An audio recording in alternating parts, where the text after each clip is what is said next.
नमस्कार दोस्तों, स्वागत है आप सबों का इस learning channel learning on tube पे। और इस चैनल पे आज हम लोग सामान्य विज्ञान से संबंधित कुछ महत्वपूर्ण प्रश्न पढ़ेंगे जो कि यूपीएससी की परीक्षाओं में पूछे जा चुके हैं। ये क्वेश्चन नंबर 361 से 400 तक होंगे, यानी कि कुल मिलाकर के 40 क्वेश्चंस। और 360 तक के क्वेश्चंस देखने के लिए आपको डिस्क्रिप्शन बॉक्स में जाना होगा और वहां से लिंक लेकर के देख सकते हैं। और दोस्तों, अगर अभी तक आपने इस चैनल को सब्सक्राइब नहीं किया है तो प्लीज़ सब्सक्राइब कर लें, क्योंकि यहाँ से आपको आपके एग्ज़ाम्स से रिलेटेड, आपके जो भी आने वाले आगामी एग्ज़ाम्स हैं उन सब से रिलेटेड बहुत ही इम्पोर्टेंट कंटेंट्स मिल जाएंगे। तो चलिए स्टार्ट करते हैं इस वीडियो को। क्वेश्चन नंबर 361 इस वीडियो का पहला क्वेश्चन होगा। एक कोलाइडी सॉल्व होता है। एक कोलाइडी सॉल्व होता है। आंसर होगा एक विषमांग सॉल्व। एक विषमांग सॉल्व एक कोलाइडी सॉल्व होता है। नेक्स्ट क्वेश्चन, कोहड़ा निम्नलिखित कोलाइडी तंत्र का उदाहरण है। कोहड़ा किसका उदाहरण है? कोहड़ा जो है वह गैस में परिक्षिप्त द्रव का उदाहरण है, अर्थात गैस में द्रव होता है कोहड़ा। नेक्स्ट है क्वेश्चन नंबर 363, निम्नलिखित कथनों पर विचार कीजिए। नैनो टेक्नोलॉजी में 10⁻⁹ मीटर आकार वाले उपकरणों से कार्य किया जाता है और नैनो उपकरण ड्रग डिलीवरी में उपयोगी होते हैं। और थर्ड स्टेटमेंट है, सूक्ष्म कण स्वर्ण परमाणु से बनाए जा सकते हैं। इसमें कह रहा है सही कथन कौन से हैं? तो इसमें नैनो टेक्नोलॉजी में 10⁻⁹ मीटर आकार वाले उपकरणों से कार्य किया जाता है, यह तो सही है। और नैनो उपकरण ड्रग डिलीवरी में प्रयोग होते हैं, यह नहीं होगा। और सूक्ष्म कण स्वर्ण परमाणु से बनाए जा सकते हैं, बिल्कुल बनाए जा सकते हैं स्वर्ण परमाणु से। तो चलते हैं ऑप्शंस, आंसर क्या है ऑप्शंस देख लेते हैं एक बार इसका। क्वेश्चन नंबर 363 का तो ऑप्शन में बी में दिया गया है 1 और 3 सही है, तो हमारा आंसर बी हो जाएगा, 1 और 3 सही है। सही कथन ढूंढना था तो 1 और 3 सही है इसमें। एक बार और इस क्वेश्चन को देख लीजिए। निम्नलिखित कथनों पर विचार कीजिए। नैनो टेक्नोलॉजी में 10⁻⁹ मीटर आकार वाले उपकरणों से कार्य किया जाता है, ठीक है, यह सही है। और नैनो उपकरण ड्रग डिलीवरी में उपयोगी होते हैं, या नहीं है। और सूक्ष्म कण स्वर्ण परमाणु से बनाए जा सकते हैं, यह भी सही है। तो इस तरह से हमारा आंसर बी हो जाएगा, यानी कि 1 और 3, ठीक है। नेक्स्ट क्वेश्चन नंबर 364, लेविस अम्ल का उदाहरण है। लेविस अम्ल का उदाहरण AlCl3 होता है, ठीक है। तो आंसर हो जाएगा बी, AlCl3। नेक्स्ट है मार्फिन है। मार्फिन क्या है? तो आंसर हो जाएगा मार्फिन एक तरह का एल्केलॉइड है। मार्फिन क्या है? एक एल्केलॉइड है। नेक्स्ट क्वेश्चन, एल्केलॉइड का उदाहरण है। एल्केलॉइड का उदाहरण कौन सा है? तो पापावेरिन जो होता है वह एक प्रकार का एल्केलॉइड होता है। नेक्स्ट क्वेश्चन है क्वेश्चन नंबर 367, कोकीन को पृथक किया गया है। कोकीन को पृथक किया गया है कोक से, ठीक है। कोक से कोकीन को अलग किया गया है। नेक्स्ट क्वेश्चन है क्वेश्चन नंबर 368, कौन सा यौगिक प्राकृतिक पदार्थ नहीं है? तो प्राकृतिक पदार्थ डाई इथाइल थैलेट जो होता है यह प्राकृतिक नहीं है, तो आंसर हो जाएगा डाई इथाइल थैलेट। बाकी पाइनिन, सिट्रल और कपूर ये सब जो है प्राकृतिक पदार्थ हैं। नेक्स्ट क्वेश्चन है 369, यौगिक जिसकी रचना में फेनाइल प्रोपेनॉइड है। तो फेनाइल प्रोपेनॉइड फेनाइल प्रोपेनॉइड होता है लिग्निन में, ठीक है। आंसर हो जाएगा लिग्निन, ठीक है। यौगिक जिसकी रचना में फेनाइल प्रोपेनॉइड है, आंसर होगा लिग्निन। नेक्स्ट क्वेश्चन नंबर 370, वसा में घुलनशील वर्णक है। वसा में कौन सा ऐसा वर्णक है जो घुल जाता है? आंसर होगा लिग्निन। लिग्निन एक प्रकार का ऐसा वर्णक है जो कि वसा में घुल जाता है। नेक्स्ट क्वेश्चन नंबर 371, शब्द साइनोजेनेसिस व्याख्या करता है निम्न में से किसके त्याग की? तो साइनोजेनेसिस जो है वह हाइड्रोजन साइनाइड के त्याग की व्याख्या करता है। नेक्स्ट है क्वेश्चन नंबर 372, निम्नलिखित कथनों पर विचार करें। HPLC का तात्पर्य है हाई परफॉर्मेंस लिक्विड क्रोमेटोग्राफी, सही है। और HPLC का उपयोग आइसोमेरिक यौगिक के पृथक्करण में किया जाता है, नहीं। और HPLC परिचालन में ठोस और द्रव चरण शामिल होते हैं। तो ये 1 और 3 सही है। इस तरह से आंसर हमारा बी होगा, केवल 1 और 3। नेक्स्ट क्वेश्चन, क्वेश्चन नंबर 373, विभिन्न वर्ण लेखन तकनीक का उपयोग किया जाता है। विभिन्न वर्ण लेखन तकनीक का उपयोग किस में किया जाता है? सभी तरह के मिश्रणों को पृथक करने में किया जाता है। तो इस तरह से आंसर 1 हो जाएगा, ठीक है। आंसर हमारा 1 सत्य है, अर्थात ए हो जाएगा। नेक्स्ट क्वेश्चन है क्वेश्चन नंबर 374। 374 कह रहा है सर्पासिल पाया जाता है। सर्पासिल जो है वह सर्पगंधा में पाया जाता है। आंसर ए हो जाएगा, सर्पासिल सर्पगंधा में पाया जाता है। नेक्स्ट क्वेश्चन, क्वेश्चन नंबर 375, रासायनिक अभिक्रियाओं में उत्प्रेरक जो होते हैं अभिक्रिया की दर में परिवर्तन कर देते हैं।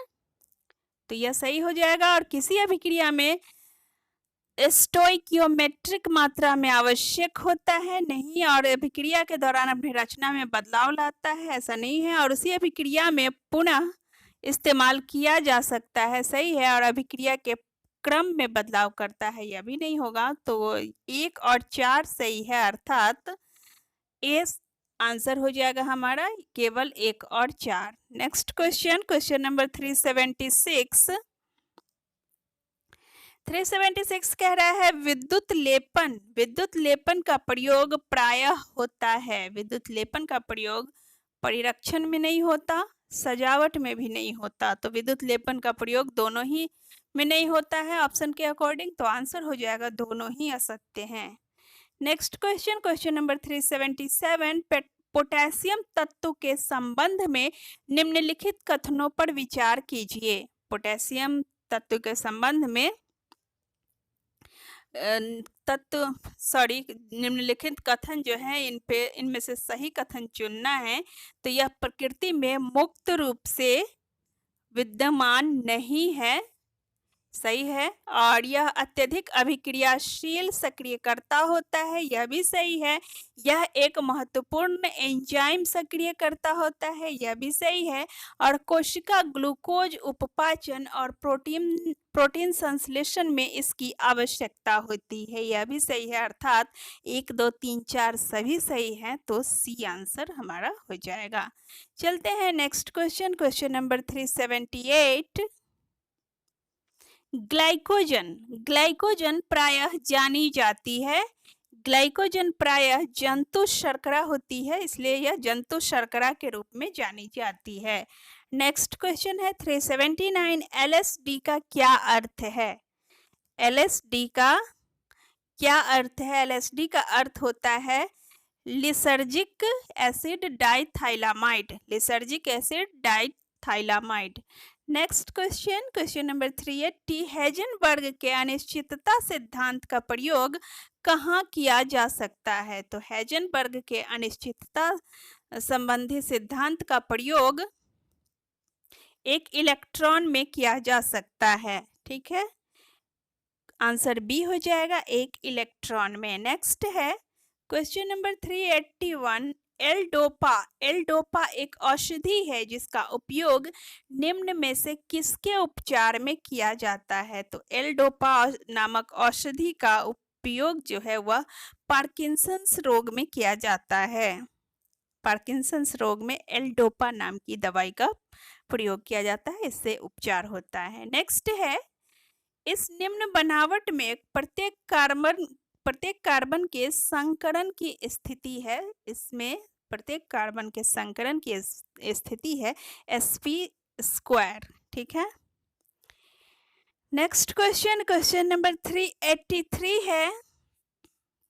383 पे चलते हैं। क्वेश्चन नंबर 383 कह रहा है पोर्टलैंड सीमेंट मुख्यतया किसका बना होता है? पोर्टलैंड सीमेंट जो होता है वह चूना पत्थर भी होता है उसमें, पोर्टलैंड सीमेंट में, और चूना पत्थर होता है, कुछ निश्चित क्ले खनिज भी होते हैं और जिप्सम भी होता है, अर्थात 1 2 3 रेत नहीं होता पोर्टलैंड सीमेंट में, तो 1 2 3 सही है, अर्थात सी हो जाएगा आंसर।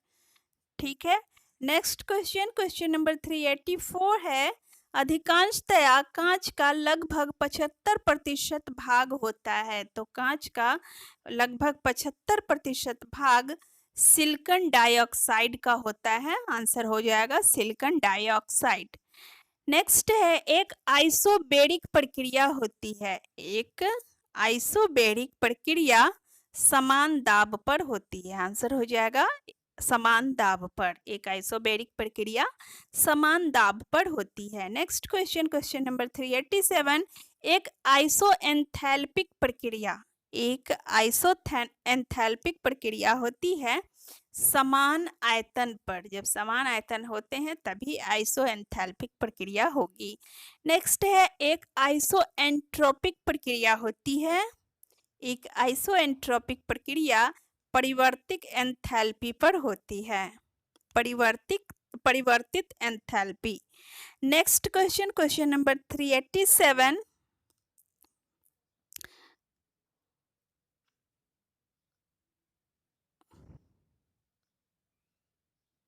सॉरी 388 है, कथन ए है, ऊष्मागतिकी का जीरोथ नियम कहता है कि ऊष्मागतिकी की साम्य एक प्रतिसमान संबंध है, ठीक है, और इसमें नेक्स्ट स्टेटमेंट कह रहा है कि ऊष्मागतिकी का प्रथम नियम ऊष्मा के संरक्षण से संबंधित है, नहीं, यह ऊष्मा के संरक्षण से संबंधित नहीं है। और ये जो है यह देखते हैं ऊष्मागतिकी का जीरोथ नियम, यह कहता है कि ऊष्मागतिकी के साम्य एक प्रतिसमान संबंध है, तो यह सही है, अर्थात ए सही है, आर गलत है, तो आंसर हमारा सी हो जाएगा, ए सही है और आर गलत है। नेक्स्ट क्वेश्चन, क्वेश्चन नंबर 389 कह रहा है, ऊष्मागतिकी का दूसरा नियम किससे संबंधित है, ऊष्मागतिकी का दूसरा नियम जो है वह किससे संबंधित है, तो इसमें आंसर हो जाएगा एंट्रोपी, एंट्रोपी से संबंधित है ऊष्मागतिकी का दूसरा नियम।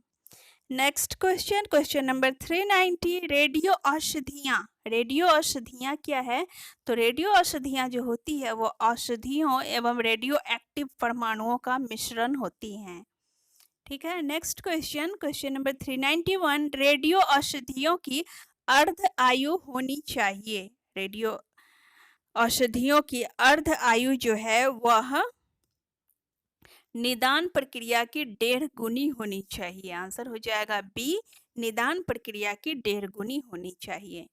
Next question, question number 392, C11L methyl methionine का प्रयोग किसमें किया जाता है, तो मिथाइल मिथियोनिन का प्रयोग मस्तिष्क ट्यूमर एवं पैराथाइड मैपिंग में किया जाता है।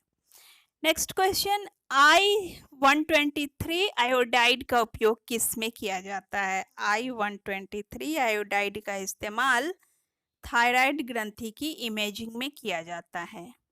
नेक्स्ट है TC99M DPTA अर्थात डाई इथाइल नेटियामाइन पेंट्रा एसिड का प्रयोग किस में किया जाता है, तो आंसर हमारा हो जाएगा, आंसर इसमें हो जाएगा मस्तिष्क की इमेजिंग में, आंसर मस्तिष्क की इमेजिंग में हो जाएगा आंसर।